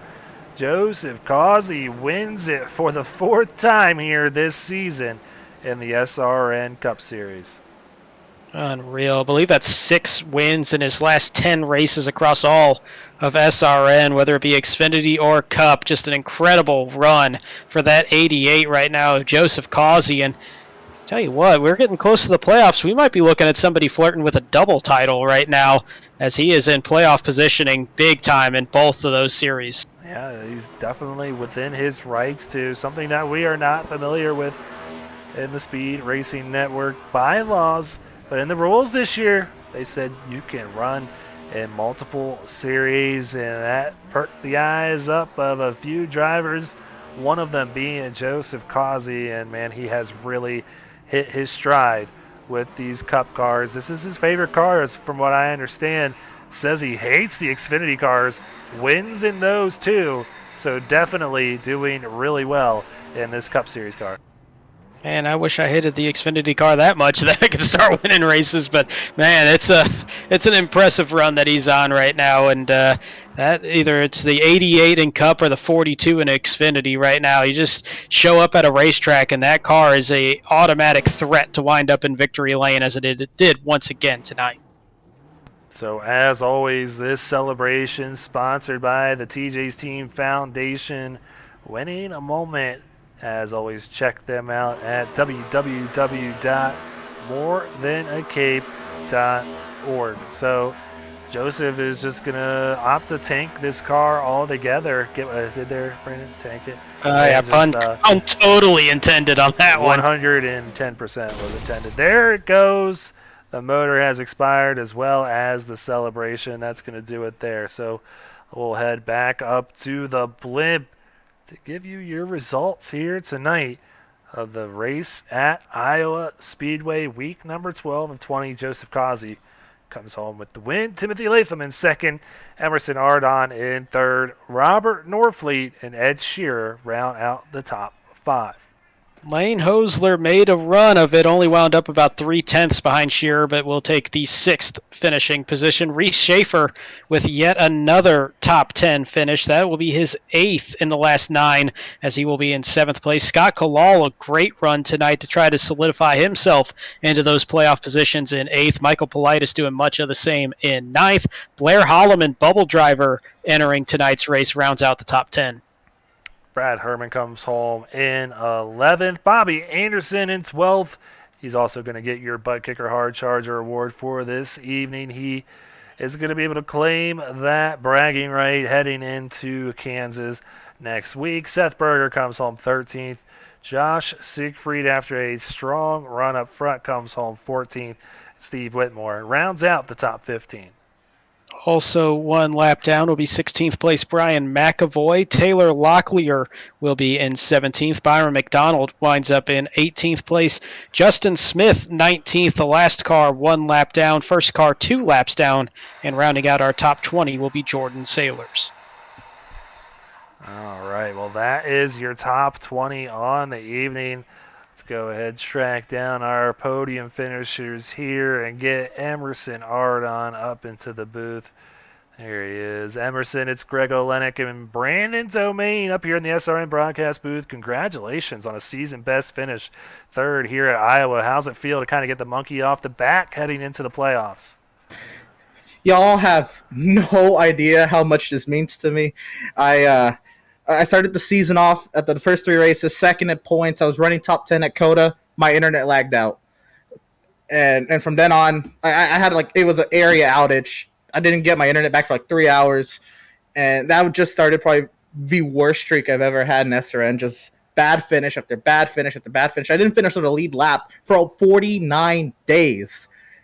After being 2nd at points, that was such a mentally taxing time for me. And I was just seeing my playoff chances continue to dwindle and dwindle and dwindle. I'm like, I know I should be up there in the top 5, and I'm here bubble driving. And strategy, my first full-time Cup season, there was a test at Chicagoland, and I'm like, you know what? I'm back in 20th. Let's stay out and let's see what happens. I got a caution. I was the race leader then. It felt so reminiscent of that, and yeah, I am beyond stoked.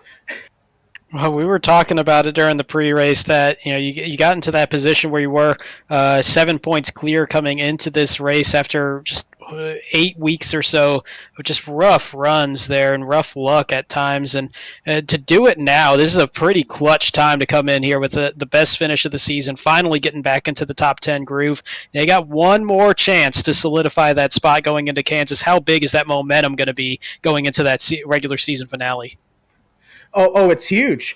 I was thinking, man, if I can't survive here, I've got a pretty much win or bust next week. Thankfully, I did survive, and I love Kansas. I love riding the wall at Kansas. It's a blast. I can't wait. And then these cars, you get in the wall a couple times, and they can still do some work. So as far as my altitude at Kansas, I'm so stoked about that as well. All right, Emerson. Well, before we let you go, you got any friends, any family, any sponsors you want to give a quick shout out to? Well, absolutely. I'm Tank Racing, so just got the list right. Well, we got to start off. Well, first my primary sponsor, Kieran Dental Labs. It was kind of a last minute thing after the Atlanta race, where Devin was unfortunately not going to run full time anymore this season, so I had to pick up that primary sponsor, and from it on. It's been sick seeing this purple car. I'm usually in an orange car in this league, so that's been cool. But I was going to thank Berg's Farms, Boss Security, Berg Arts, which is Seth Berger's clothing company, Hunter Don Anesthesia Associates, Park Brothers Racing, Parkway Lanes, Teespring Healthcare Building Incorporated, all my boys in my Discord, EWRL, which is my league that I run. And yeah, I got to thank just everyone who supports me. Devin tonight was my spotter, Devin Zimmerman. It's usually Joshua Balliette, but both of them are just such great support. And everybody in the Tank Discord tonight was so supportive of me. Max Service, Ben Park, Reese Schaefer. Reese Schaefer taught me how to drive this place yesterday. And I mean, it turned my whole outlook on today completely around. I got to thank Sean Griffith for putting me 10th in the power rankings when I was second in points, because that was a huge motivator. And then I got to thank y'all for doing the broadcast. It's great work. Greg, it has been phenomenal to see the work you put on this season. You've gone above and beyond with everything pre-race, everything in the broadcast. It has truly been a stellar production, Greg and Brandon. I always love when you're on the mic as well. I can't wait to go back and watch this one back, boys. That was fun. He's making me blush, Brandon. I don't know what to say. I'm Get him not up sure. here more often. I'm not sure what I like more: the shots fired at Sean. Or, Hey, or that's the Sean's compliments business. there. You know, I'm not worried about that. I liked everything he said about me.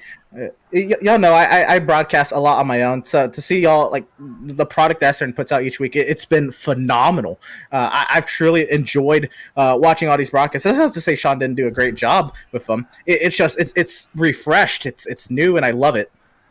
Awesome, man. Well, we love seeing you do really well out there, and you did just that here tonight. Go have fun celebrating with the team, man, and get all shaped up and ready to go for Kansas. It's time to get down to it and get in the playoffs, bud.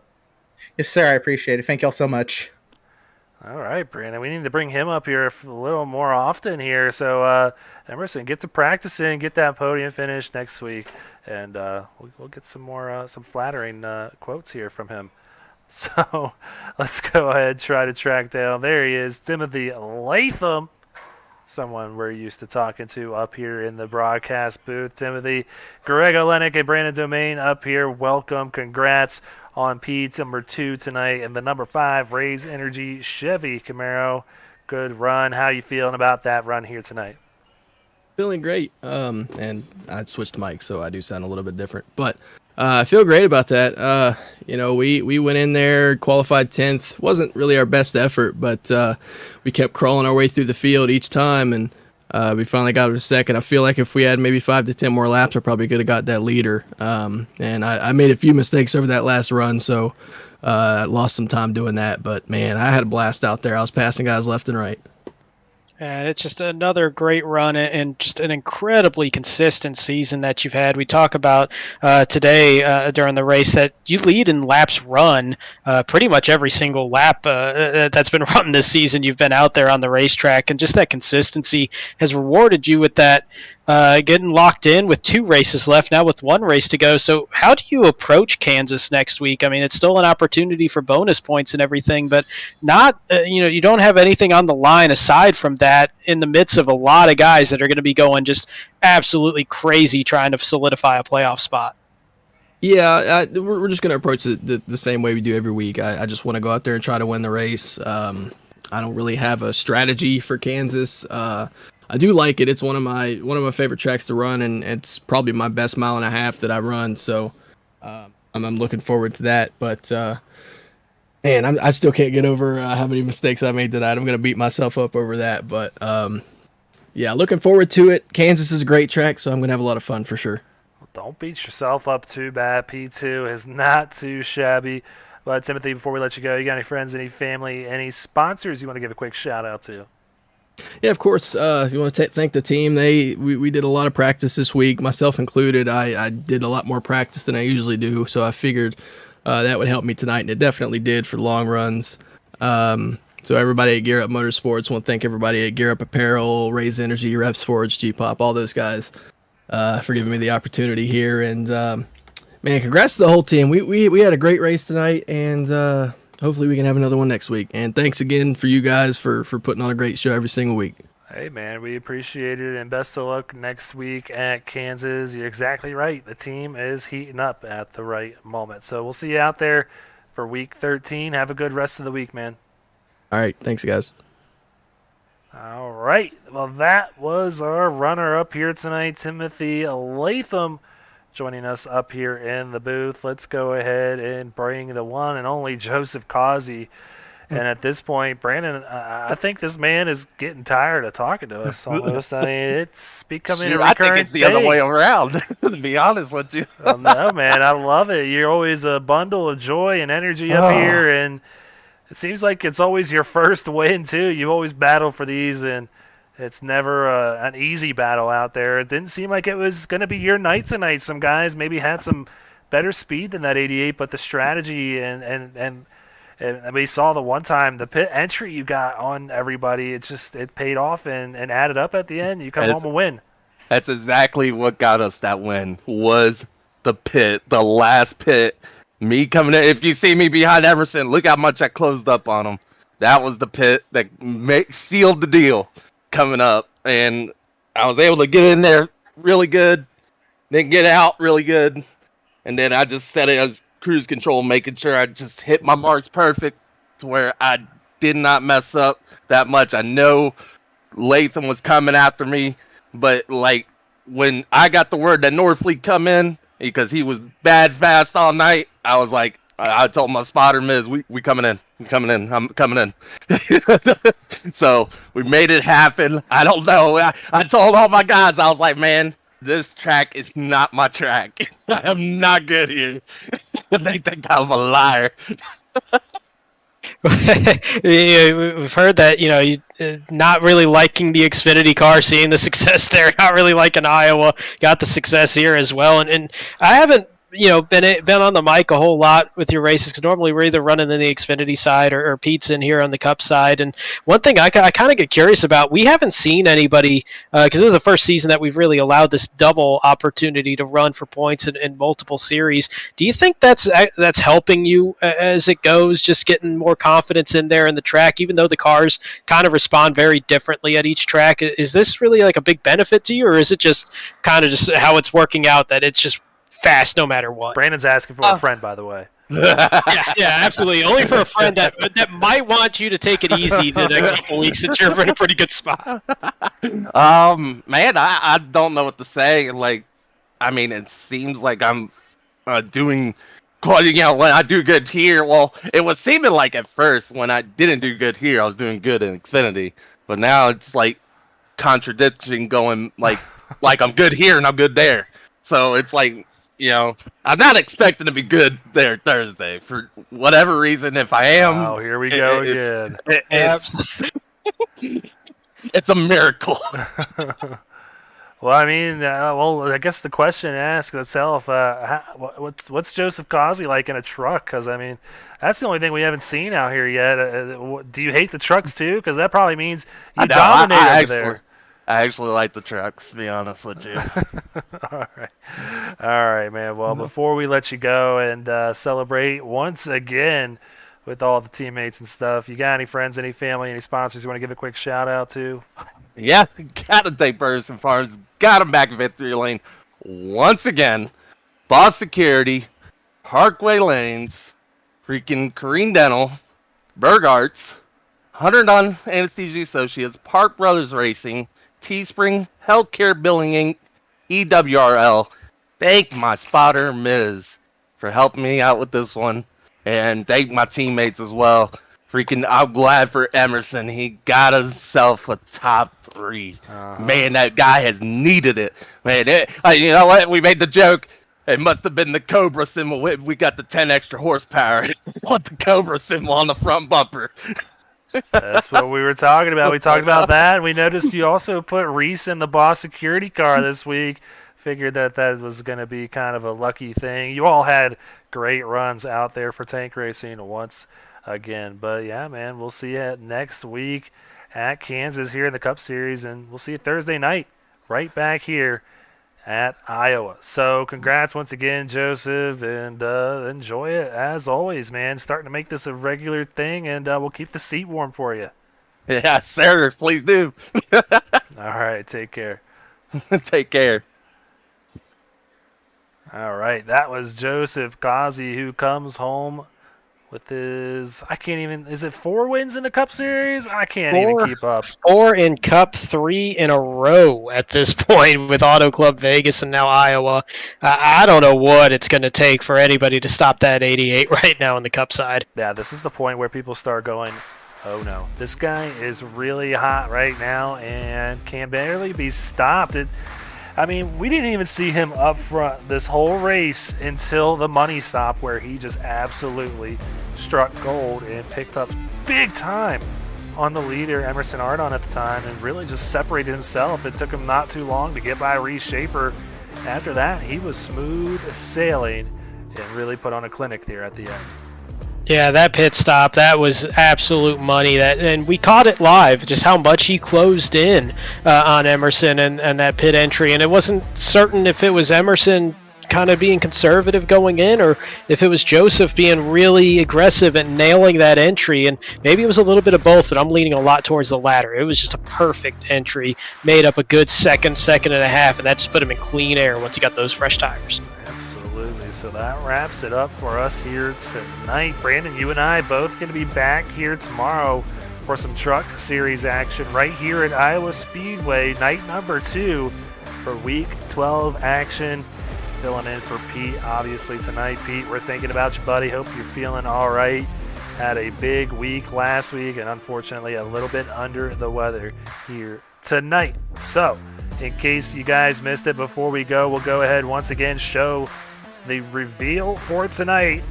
Number 3, going to be Street Stocks at Martinsville. So, shaping up to be a really awesome all-star race with whatever combination comes away being chosen. So that is your third one out of 5. Come back tomorrow for the fourth one. We're going to be right back here at the same time as always at 9:20 p.m. Eastern time, and mark this on your calendars. Friday, June 10th. Brandon, you're going to be a part of this. We're picking teams. That's the draft show here on Speed Racing Network.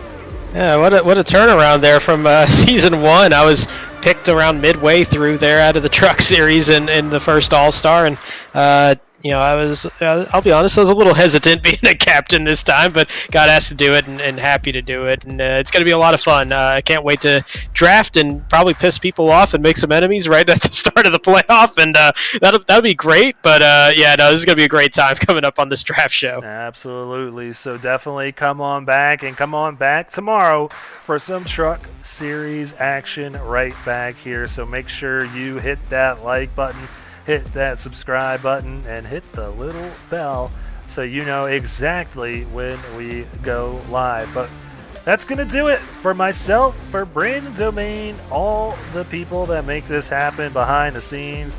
I wish you all a good night and go faster.